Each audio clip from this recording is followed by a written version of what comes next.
Biasanya kita merasa hidup kita sibuk. Banyak hal dikerjakan, banyak konten ditonton, banyak informasi masuk. Tapi anehnya, hasil hidup kita tidak terasa sepadan. Bukan karena kita kurang usaha, bukan karena kita kurang pintar, tapi karena ada satu hal yang terus dikikis setiap hari. Fokus. Dan fokus bukan cuma soal produktivitas. Ia adalah aset ekonomi. Hari ini, ada industri bernilai ratusan miliar dolar yang hidup dari mencabik fokus manusia menjadi potongan-potongan kecil. Namanya attention economy. Biasanya, hidup berjalan dalam ritme yang lebih utuh. Bekerja berarti benar-benar bekerja.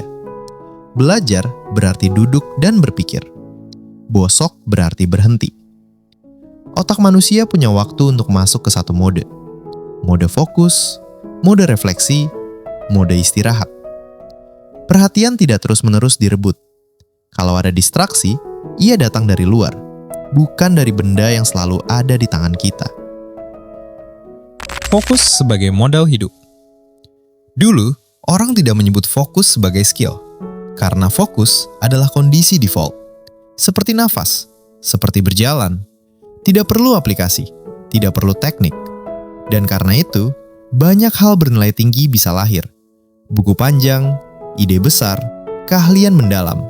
Semua itu butuh perhatian yang tidak terputus. Model bisnis lama sederhana. Media menjual koran, menjual iklan terbatas. Punya jadwal. Kamu, konsumsi, selesai, kembali ke hidupmu. Hubungannya transaksional, bukan eksploitatif. Waktumu bukan target utama. Tapi suatu hari, teknologi menemukan satu hal. Perhatian bisa diukur, dilacak, dioptimalkan. Dan begitu sesuatu bisa diukur, ia bisa dimonetisasi. Perubahan model bisnis. Platform tidak lagi bertanya, konten apa yang bagus? Mereka bertanya, apa yang bikin orang tidak pergi? Itu pergeseran besar. Dari kualitas, retensi. Dari makna, durasi. Dari kepuasan, kecanduan ringan. Kenapa video pendek menang? Video pendek bukan tren, ia solusi bisnis. Karena murah diproduksi, cepat dikonsumsi, mudah diulang, mudah diuji. Algoritma bisa menguji 1000 video kecil lebih cepat daripada satu video panjang. Dan yang lolos adalah yang menahan perhatian, bukan yang mencerdaskan. Slot machine dalam saku. TikTok bukan sekedar aplikasi. Ia adalah eksperimen psikologi massal. Reward tidak pasti. Interval acak, visual cepat. Itu persis mekanisme mesin judi. Dan otak manusia sangat buruk melawan mekanisme itu. Platform sering bilang, kami cuma pakai data. Benar, masalahnya bukan data. Masalahnya tujuan data. Kalau tujuan utamanya menahan perhatian selama mungkin, maka desainnya akan selalu agresif. Otak manusia punya kapasitas terbatas untuk atensi sadar.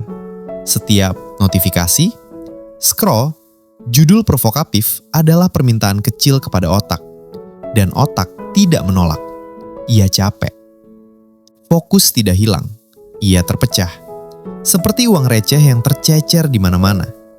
Totalnya mungkin sama, tapi tidak bisa dipakai untuk beli sesuatu yang besar. Dopamin loop yang salah paham. Dopamin bukan hormon bahagia. Ia hormon antisipasi. Scroll bukan bikin senang, scroll bikin berharap. Dan berharap terus melelahkan. Sehingga manusia modern harus beradaptasi dengan dunia yang terus menarik lengannya. Untuk bisa fokus, kita sekarang membayar ruang tenang, membayar aplikasi, membayar kursus produktivitas. Padahal gangguannya datang dari sistem yang sama. Produktivitas palsu. Kita terlihat sibuk, inbox penuh, chat aktif, konten dikonsumsi. Tapi output bernilai tinggi makin jarang. Karena nilai tinggi butuh bosan, diam, waktu panjang, dan semua itu dibenci algoritma.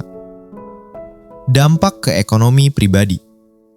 Orang dengan fokus rusak, lebih impulsif, lebih mudah dipengaruhi, lebih sulit menunda kepuasan. Itu bukan karakter buruk, itu kelelahan mental. Dan kelelahan mental selalu dibayar dengan uang. Kerja dalam mode reaktif. Banyak orang bekerja bukan dari rencana, tapi dari notifikasi. Masuk pesan, respon. Masuk email, buka. Masuk ide, simpan, lalu lupa. Hidup jadi reaktif, dan sistem menyukai manusia reaktif karena mudah diarahkan. Dan karena itu, attention economy bukan soal moral, bukan soal kuat iman atau kurang disiplin. Ini soal desain sistem, dan di sistem ini, netralitas adalah ilusi. Kita tidak harus keluar total, tapi kita harus sadar bahwa setiap menit fokus adalah keputusan ekonomi, bukan sekedar waktu luang. Perhatian adalah satu-satunya hal yang tidak bisa ditambah dengan teknologi. Ia terbatas, dan karena itu, ia diperebutkan. Kalau kamu tidak melindunginya, akan selalu ada industri yang melakukannya untuk kepentingan mereka. Dan itu bukan konspirasi, itu bisnis. Pertanyaannya tinggal satu. Di ekonomi hari ini, fokusmu bekerja untuk siapa?